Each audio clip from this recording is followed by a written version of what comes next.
स्थिति ये है कि हमारा घर सुरक्षित नहीं, हम सुरक्षित नहीं, हम रात को 8 बजे के बाद घर से बाहर नहीं निकल सकते।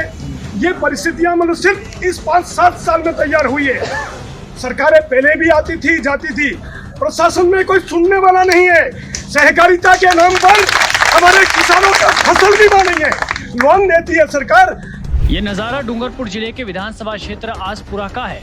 ये शख्स जो इतने गुस्से में दिख रहे हैं वो कोई और नहीं बल्कि भाजपा पार्टी के कार्यकर्ता है, जो भाजपा द्वारा आयोजित कार्यक्रम में ही भड़के दिखाई दिए।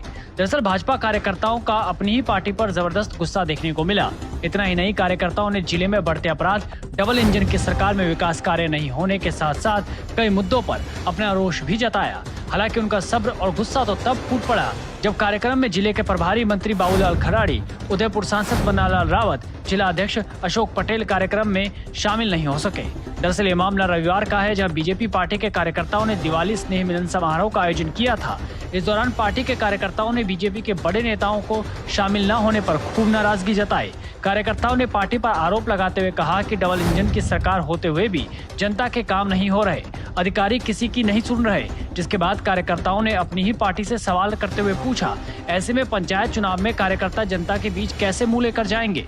वहीं दूसरी ओर कार्यकर्ताओं को गुस्सा देखने के बाद समारोह को संबोधित करते हुए वित्त आयोग के अध्यक्ष अरुण चतुर्वेदी ने केंद्र सरकार की योजनाओं की उपलब्धियां तो गिनवाई, लेकिन उन्होंने जिले में बढ़ रहे अपराध को लेकर भी खूब चिंता जताई। इसके अलावा उन्होंने मंत्री बाबूलाल खराड़ी के न आने पर बताया कि किसी काम से वो आने में विफल रहे। इसके अलावा अरुण चतुर्वेदी ने जल्द से जल्द सभी समस्याओं को दुरुस्त करने का आश्वासन भी दिया। वहीं कार्यकर्ता और उनके बीच क्या तीखी नोकझोंक देखने को मिली, आप भी देखिए। पार्टी बहुत बड़ी प्रॉब्लम है, मतलब स्थिति इतनी भयावह है। मैं रिटायर्ड लेक्चरर हूँ, मैं पार्टी में इसलिए आया हूँ कि मतलब पार्टी की विचारधारा से, लेकिन बड़ी ऐसा हमने आजादी के बाद कभी नहीं देखा। और दूसरी चीज सर सुनिए, एक मिनट सर सुनिए, आप क्या ही नहीं तो सर सुन लीजिए। स्थिति ये है कि हमारा घर सुरक्षित नहीं, हम सुरक्षित नहीं, हम रात को 8 बजे के बाद घर से बाहर नहीं निकल सकते। ये परिस्थितियां मतलब सिर्फ इस 5-7 साल में तैयार हुई है। सरकारें पहले भी आती थी जाती थी, प्रशासन में कोई सुनने वाला नहीं है।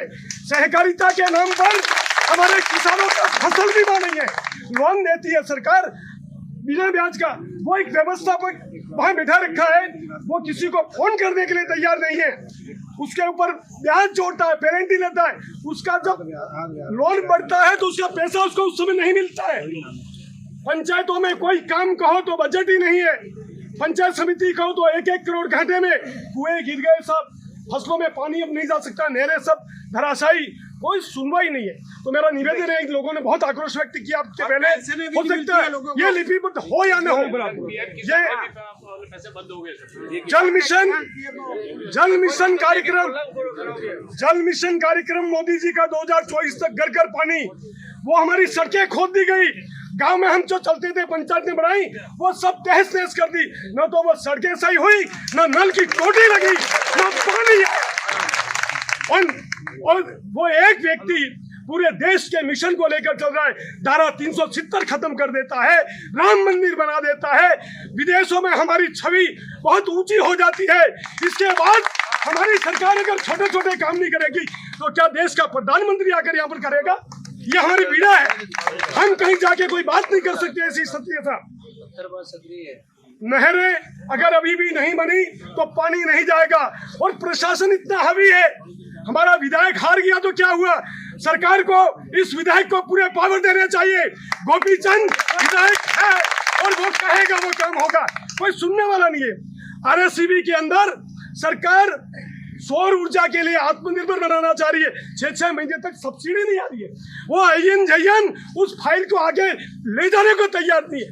हम फोन करते, एमएलए साहब फोन करते, वो अय्यन बैठता है, वहां पर 3 कुर्सी नहीं है, 60-70 साल का आदमी खड़ा रहता है। एक दिन 25 आदमी मैंने एमएलए साहब को फोन करके बात करवाया।